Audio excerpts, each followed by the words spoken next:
So, hello everybody, wherever you are. Very excited to have Mr. Kam here today. Yeah, appreciate it. And I mean, it's really interesting. I'm excited because I think that obviously inherently there's a big segment of real estate professionals that would find a lot of interest in the content, I believe. But I think that your knowledge base and your background is really relatable or relevant to obviously any businessman is looking to kind of like build their shop, for lack of a better term. And that's really what I want to talk about today. You actually started as a real estate broker, kind of like fast-tracked through the brokerage process, right, from college or with a college degree, and you went through coaching and a lot of personal development in the space of real estate, obviously. Yeah. And you and I obviously know each other because of the SetSchedule, obviously, affiliation. From basically going through the personal development in real estate, you joined SetSchedule, and now fast forward, you basically run a region of thousands and thousands of agents. You engage with hundreds and thousands of agents on a monthly basis. You coach, mentor, manage, for like a better term, a large team of brokers, agents, and teams. And it's an interesting, I mean, I think it's just in itself, there's so much stuff to talk about, and I'm super excited to talk about that. So, let's start with your background. Give us a little bit, better story than mine. Yeah, sure. So I started as a broker under Keller Williams because I knew that it was going to be important to get good training. I knew that I was an organized person. I'm very analytical, but I knew I needed to go somewhere where they provided good training so I could hit the ground running. And so I interviewed a couple brokerages. I found Keller Williams to be a pretty good place to start and get training done. I started there, and I stayed with them for about a year. And then once I felt like I was up to snuff on what I needed to know, and I did very well. I was the rookie of the year actually that first year, so I was confident enough to go out on my own and use my actual broker's license to be an independent broker. And I did that for a while until I had some personal issues come up where I couldn't really work weekends much anymore. And I transitioned to being a real estate analyst and a real estate coach, and I've been doing that since. And a lot of the stuff that I learned in that 2 years that I was actively working as an agent, has helped me in obviously this role and previous roles. Got it. So let me rewind. Why real estate? Basically I bought a house and I said, this process is awesome. I really enjoyed every aspect of it. And I'm a big numbers guy. And a lot of it was, trying to find out what the investment is and what the price is. And it fit my personality really well. And so I mentioned to my broker at the time that, that helped us, that I was interested, and he helped me get the license, and I just took it off from there. When you got into real estate, did you know about all of the challenges surrounding the business? No. You get in and you just see the commission checks and you think everything's going to be dandy. There's a lot of work that agents go through and a lot of stuff that goes into being able to build up an established pipeline, consistency. There's a lot that goes into it before what I always tell agents, the wheel gets rolling, and it's a well-oiled machine. It takes some time to build into that. Gotcha. Okay. If you had to spend the weekends with the family, would you recommend the other version of you to get into real estate? Meaning, let me ask it differently. I didn't ask it well enough. So, knowing what you know today, if you talk to the average Joe that has a family, that doesn't know about the challenges of real estate and the industry, would you recommend the average Joe to jump into the real estate business? Jump into real estate. It really takes the person. It's individual specific. If you have the personality to keep yourself organized, to keep yourself on task, you're your own boss for most of it, so you have to have the drive in order to succeed. You have to constantly be willing to learn, because you're never going to know everything there is to know about the industry. There's always going to be something that you can learn. As long as you're open to that and you're willing to take the training, then you can do it. But you don't just want to do it just for fun. You want to do it because it's something that you're going to enjoy, but you're going to work at and get better at each time. Got it. Okay, fast forward a little bit.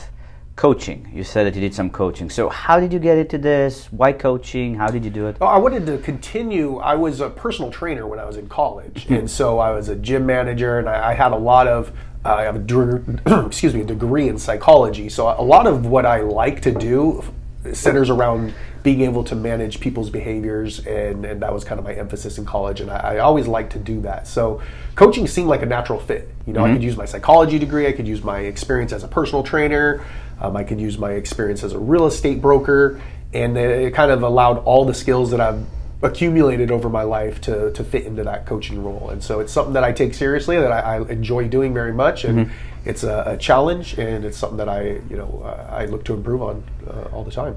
So being a coach and a personal trainer and an educator, Right. before we fast forward another phase, right, who would you recommend, in your opinion, to go through coaching in say specifically the real estate space, and then we can kind of like venture out in general? So I mean, agents, as soon as you get your license, you need to have mentors, you need to have colleagues that you're constantly picking their brain. I mean, anybody can use a coach. I mean, you have athletes, they have several personal trainers, and these guys are at the top of their game, and they still require coaches, because no one can push you the way a coach can push you. You're always going to have a limit to what you can do yourself. And so as long as you're open to having assistance from an outside source, I think you'll be able to break through the ceiling. So you don't see it as weakness or dependency, or you No, believe that I would that's... say the opposite. I would say if you're not open to coaching, it's something. There's something blocking you from being the ultimate, from achieving what you think you can achieve. Because a lot of people, they think there's a ceiling to what they can achieve, and this happens in personal training a lot. There's a ceiling to what you think you can do, and then all of a sudden you get somebody who tells you to do one more rep or to do this, and all of a sudden you learn it, and you're like, wow, I didn't even know I could do that. So I would have never pushed myself to do that, because I didn't even think it was possible. Right.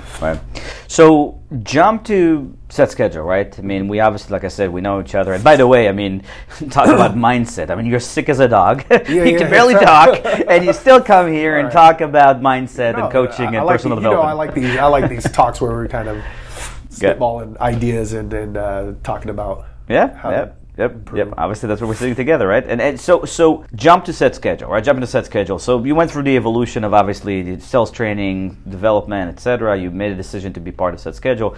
Now you're managing a region. You're in charge of what we call the agent success consultant, right? I mean, you cover a region and you talk to thousands of agents regularly in your specific region in the country, and you're responsible basically, for lack of a term, from A to Z. You're responsible from beginning to end, transactions and closes, and there's a lot of mentorship.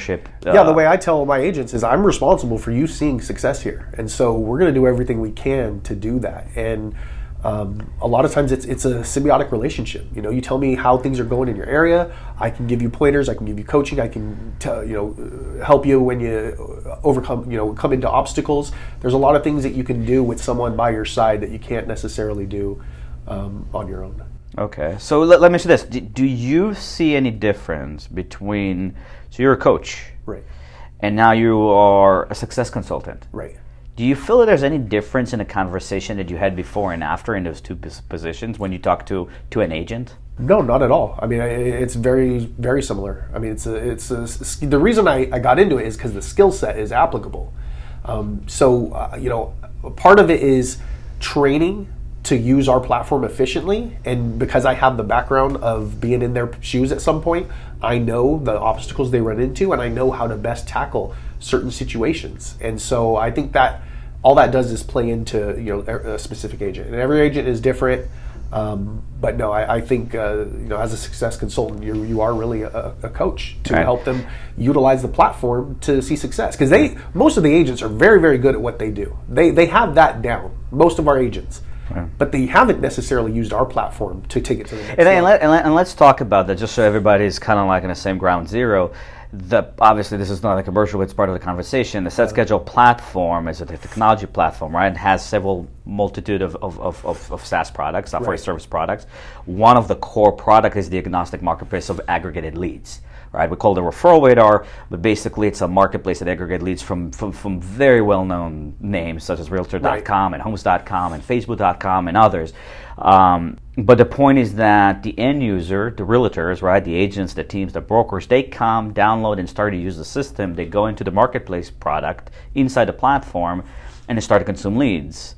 And you're handling the friction points of management, acquisition, rejections of all those leads, right? Absolutely. So let's jump to it. Now that everybody understands the agnostic marketplace that aggregates the leads, what is the number one friction point that you find with this individual Joe agent, right, that works in a specific Beverly Center city, right, and uses the SetSchedule or any other platforms, right? And obviously the key element is to build the business, get more leads, grow the book of business. What is the number one friction point that you experience as a coach and as a success consultant? Right, and I'll do you one better. As a broker, I experience it because I was a Zillow Premier agent. I bought leads from Market Leader. I mean, there's several things that I've done that I've had experience with to kind of see what the challenges are in our industry. And so what I do is I take my experience and what they're experiencing, and I teach them how to be efficient with their time, because that's the main thing. Is a lot of these agents, they're good agents, so usually they get a referral and it's like, it's a laydown. It's let's go. And with the way the internet leads are, is you got to follow up. You have to be diligent. You have to be organized. You have to be quick to respond. There's a lot of skill sets that can be learned throughout a program like ours. And so my biggest friction point is getting them to deal with rejection, deal with people not answering their call right away, deal with people who are maybe on the fence. They're just dipping their toe in the water. They're not 100% sure they're going to buy or sell. So you have to do some relationship building, and it might be something that's in the next year. So there's a lot of things that come with the realm of internet leads that you don't necessarily experience as an agent if you're not in the online leads realm. Right. I actually heard an agent say it very well, and I think it was one of the best ways that I've heard the scenario to be explained. The difference between a referral and a lead is everything. A lead is just one step up better than a call. An online lead doesn't know you, doesn't care for you, has no interest or attention towards you. It's a matter of you getting all of that. Where the referral from the family and friends and anyone else that maybe got you into real estate to begin with, the family and friends are the ones who got you into the business. Referral from these guys usually is a little bit warmer. And it's kind of like an unfair comparison. And by doing this unfair comparison, I think you set yourself from a mindset standpoint. Right. From a mindset standpoint, you set yourself up for failure, right? Inevitably, you will fail if you think that online leads, whether it's from all of the publishers, whether it's from technology platforms, whether it's from whatever, social media, right? You will fail if you think that they're anything more than a step up from a call, right? So my question to you is I want to go around the why. Why do you think so many people believe they could do that, but they don't do that? Or when push comes to shove, you have to coach, mentor, and advise them on what to do in order to be successful. What do you think there's this failure point of want versus do? Well, the psychology in me wants to say that it's a psychological thing that you're kind of internally struggling with. If you never fail and you almost always get a yes from people, all of a sudden you're getting no's or maybes and stuff that you're not used to. You maybe feel like you're doing something wrong. And it's just the nature of it. So it does require, you hit it on the head, it requires the right mindset. You have to go in, like that agent said, that this is a step up from a cold call. It's a warm call, but the other person on the line may not be a laydown, and I might have to do a little more work to get it, and that's okay. And you have to be able to ascertain, is this person worth that time anyways? Is this a legitimate business prospect, or is this person just curious and was just kind of clicking around? And I think these are skills that you can develop with practice, but they aren't going to come naturally for most people, because most agents, if they've gotten to this point, most of them have had success. And so when you have a series of no's, it almost feels like you're not doing it right, when you could have just, it could just be the numbers. It could be, you just got unlucky a few times. Right.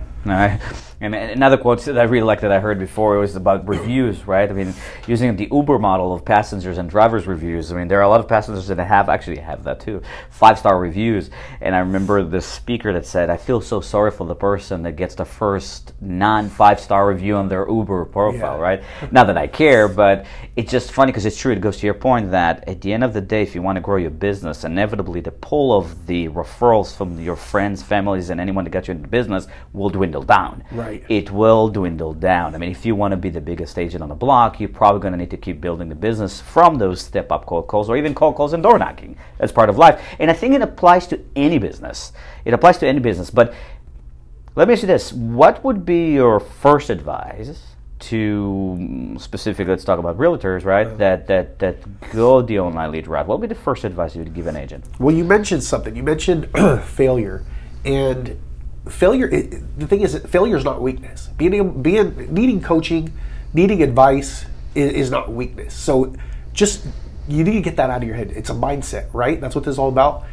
The mindset has to be, it's okay if this person is a no, because the next one will be a yes. And we had an agent on Meet the Agent who that was their exact mindset is, hey, if I get 100 no's in a row, I'm just due for the next one. And that's really what you have to go into it with, because the way that you think about it is going to determine how you approach it. If you go into it saying, hey, I've got 10 no's in a row, this next one's going to be a no, it's going to be self-fulfilling. I mean, that's a psychological principle that's been known for decades, right? So it definitely is a mindset of every person I call is a potential, but it's okay if it's not, because I'll get the next one.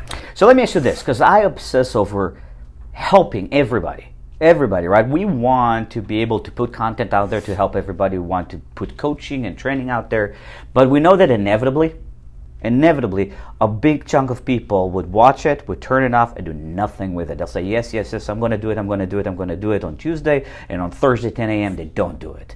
What would be your advice to the person on Thursday at 10 a.m. after 5 no's, when they remember that we need to do 10 more no's or 20 more no's and maybe 22 no's? Right. What would be your advice to that person that got to the 22 no's and now the cargo of the yeah but I don't want to spend gas money, yeah but I don't want to hear another no, yeah but I don't want to disconnect the number, or the number is not good and I don't want to get another one? What would be your advice a.m. Thursday morning, right, to that person that is about to fall off the ledge? It's a mindset. You have to schedule yourself to do a behavior that leads to success. The success is not just going to come. You have to do the behaviors that lead to it. And sometimes the behaviors are not going to net you results. It's not a 100% thing, but a series of behaviors and a series of taking the right steps eventually is where the results come from. So essentially my advice is make yourself do it. You need to do it. It's proven that if you do XYZ behaviors that you will get results. You need to make yourself do it, even if you get a bad string of no's. Okay, so let's flip the tape. Talk about a successful guy. What is your common denominator? What do you see between successful business people? Obviously here specifically is realtors and brokers. What do you see as the commonality between all the successful groups? I mean, I think it's the way they approach it. If they get 100 no's, it doesn't make them stop. Like they would never stop. Something that's proven that works, they wouldn't stop just because you didn't have success right off the bat. So I would say just the way their outlook onto what the tool is and how to best use the tool to get to where their end result is, which obviously in this realm is commissionable deals. How often do you see people, pros, right, actually nurture and keep maintaining the cadence, even if the first connection is no, or the first connection never happened? It depends on the personality. I think if you're an analytical person, you're an organized person like me, it would probably come a little bit more easier to you. And if you're not, you need to have systems in place to make yourself be that way. So it's very important to be organized. And if you know you're not organized, you either have an assistant or you need to have some sort of plan or technology in place to keep yourself organized, so that when you make your first call, let's say it's a lead, and you make your first call and it's not responsive, you have automatic systems to keep track of that lead, so it doesn't just one call and it's done. You're constantly touching in with it. Got it. Any recommendations, tricks of the trade, right, specifically to your space, right? I mean, you said automation, reminders. Do you have any tools that you've found? Everyone's different. Everyone's different with their technological know-how. If you're good with computers, there's a ton of third parties out there, CRMs, different things that can help you manage your time. If you're not, but you're on your phone a lot, just use your phone. I know agents who have done, they'll have a text cadence in their notes on their iPhone. And every time a lead comes in, they'll send their introduction, their elevator pitch right to them. Say, hey, this is XYZ Realtor. I saw you were looking online. I'm going to call you in 5 minutes if that's all right. So they'll maintain templates in their notes, or an iPhone or Google. An alert on your phone. I mean, whatever it takes to get you to be able to kind of exhibit those behaviors, you need to be self-aware enough to know what it's going to take to do it. And if you're not good at that, if you don't memorize stuff or naturally come across that, you need to set things up in place so that you can ultimately manage your business. Gotcha. So you said you're analytical. I would say that. Yeah. And I'm a believer the numbers don't lie. So let's talk about that, right? Because I think that from a perspective of conversion, and that applies again to any business in my opinion, The glorified stories of I get 9 out of 10 clients, or 9 out of 10 prospects become clients. That's great. I don't think it doesn't. I don't think it happens even for Facebook. So, truth of the matter is the real conversion ratios are exponentially lower if we're creating kind of like a general analysis. What would be your conversion rate, or at least the proposed conversion rate? If I talk to 10 online leads that are looking to do something with my product and I call them step up cold, what do you think the conversion rate should be for them? Yeah, it's funny you mentioned 9 out of 10. I mean, I don't think 9 out of 10 is like how many I would get on my family. I think I've missed one on my family too. So I don't think 9 out of 10 is realistic unless it's a laydown. But I would say for online leads like this, I would typically expect my agents, if they called 10 people, to have a good contact from that. And if you do that on a consistent basis, you will end up with a handful of leads every month who at some point can become commission. So let's break it down. So you believe that out of 10 online leads, step-up cold calls, you think that one, which is 10%, one would be a contact. Correct. One would be legitimately going to become commission within the next year or so. But to put things in perspective, and for the average Joe that may need more time, and it takes time, especially in the space of real estate, if I have one contact, so let's say if I have 10 contacts, isn't it safe to say that 1 out of 10 contacts, so that's now 1%, 1 out of the 10 contacts would probably transact, probably would buy a product in the 30, 60, 90, or 120 days, right? Or 180 days. Anyways, anywhere between 0 to 6 months, right? So realistically speaking, you're looking at a moving target, which is somewhere between 1 to 2%, if you think about it, that can ultimately convert. Is that something? Yeah, I see what you're going. So you get 100 leads, you get 10 of them to reach out, one of them becomes business. That's a lot of companies and sales and a lot of analytics boil down to that. What do I need ultimately to get one business unit? Right. And so I would say you're about right. And I think that for the same Joe agent on Thursday morning, before they hang up the phone and say, the heck with this, the heck with this website, the heck with this technology, forget about my CRM, I think that Joe agent needs to think about 100, 10, and 1. I really do think they need to think about the 100, 10, and 1. Because numbers don't lie. It's just the rules of large numbers, what other people refer to as numbers games. Right. I think it's just the analytical value of numbers. Absolutely, it's all math. And as long as you take the emotion out of the 10 o'clock in the morning on Thursday morning, out of the equation, you take the emotional cargo out of it, you can get back to Friday and get to your 100, And I think you hit it right on the head. You got to take the emotion out of it and know that if I run as hard as I can at this 100, all right, mathematics show that 10 will be leads and 1 will be a transaction. Yep. Or whatever your KPIs are for your area. Every area is different, but that is the number that you need to know, and that's the number you need to be driven to accomplish, because the results will come from the behaviors that led you to that first number. It all starts at that first number. And I want to jump on you. No, I want to jump on something you said. Every area is different. I think not, and I'll tell you why. Every area is different in the average cost per property. Every area is different with the maybe lingo and accent. And I went through psychology training, and I've seen great people from Duke University and others talk about that. It doesn't matter if you're in Japan or in the Middle East or in America. As a person, you behave the same. You just articulate it differently. So the 100 to 10 to 1 will be the same thing in Alabama and in LA, or California and Alabama. The difference is that you may have a small transaction in Alabama and you have a bigger transaction in Northern California or Southern California. That will be the difference, right? So maybe the difference will be the way you approach it and the way that the Starbucks card that you send versus a thank you card or what have you. It's the details, but the math, I think, is going to be the same. Right. The math will be the same. I guess I was talking about across any industry. It doesn't matter if you're selling cars, selling real estate, doing online leads. Everywhere, it teaches you this is the number you need to hit in order to hit the secondary number in order to get your results. And if you're just stay consistently results driven, you're going to miss the behaviors that got you there. Because if you do the behaviors to get that 100 leads, you may get 2 or 3. We're just talking averages here. Right. What you need, this is just like you said, numbers game. This is if you had infinite amounts of attempts. But the behaviors of you getting to that first number, that 100 leads, all the behaviors that you acquire over that span, that's what's going to be big in your success, later on throughout your business. Okay. That's what leads to improvement, and that's got it. So not everybody is good in everything, right? what do I do if I'm not good with converting on text or calls? I mean, I don't have a script. I don't have Cadence. I don't have, where do I go? Do you have any ideas? It's the same thing if I'm not good at cooking. I mean, what do I do with all these ingredients? I mean, you either follow a recipe because you know you're not good yourself.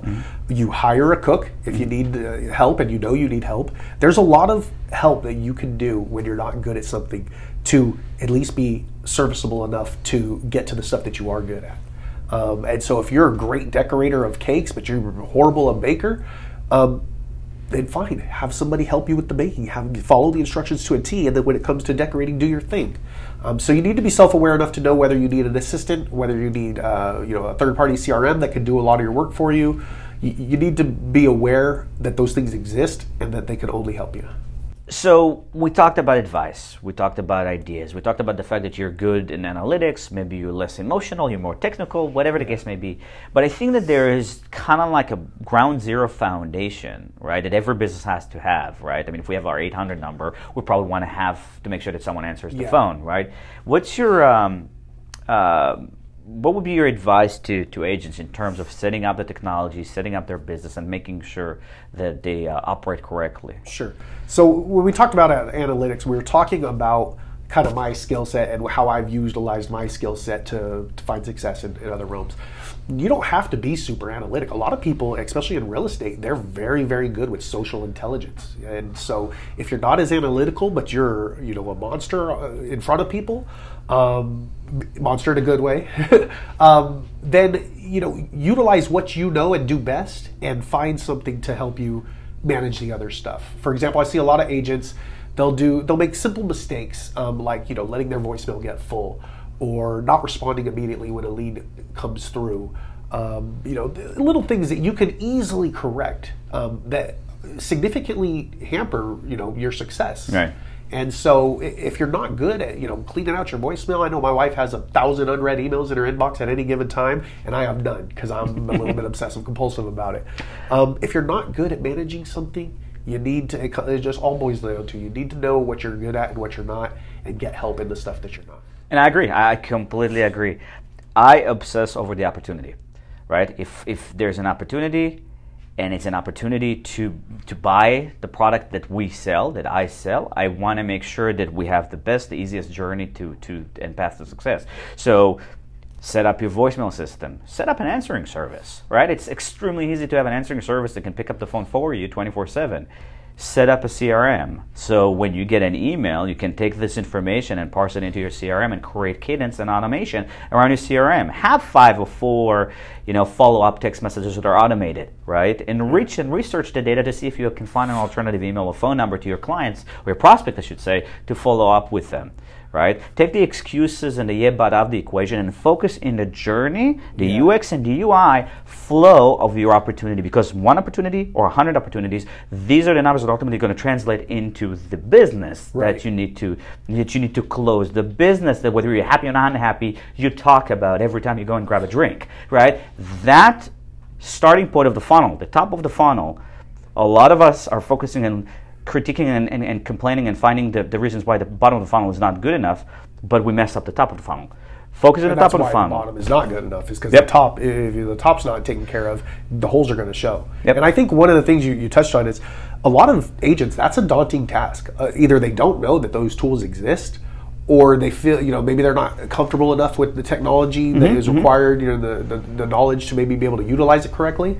And in that realm, just get some help. I mean, a lot of these companies, they'll help you use these things to better yourself and make your business better. And you have to do it. I mean, you can't go walk around with a full voicemail when someone calls you saying, "Hey, I saw your flyer and I was thinking about having you over to see what you think my house is worth." I mean, what a missed opportunity. There's a lot of things you have to be able to make up for. I think if you know that you're not good at something, there's ways to get better at it. And it's not daunting if you approach something not from the ultimate task, just a little bit at a time. Okay, I'm not good at voicemail. What should I do? Let's look into what I can do to have services that can help me. Okay, let's talk to that person. I mean, just go baby steps. Everything is I was going to say that. Baby step, digestible steps. Take one by one. Don't stress over the completion, stress over the beginning. Right.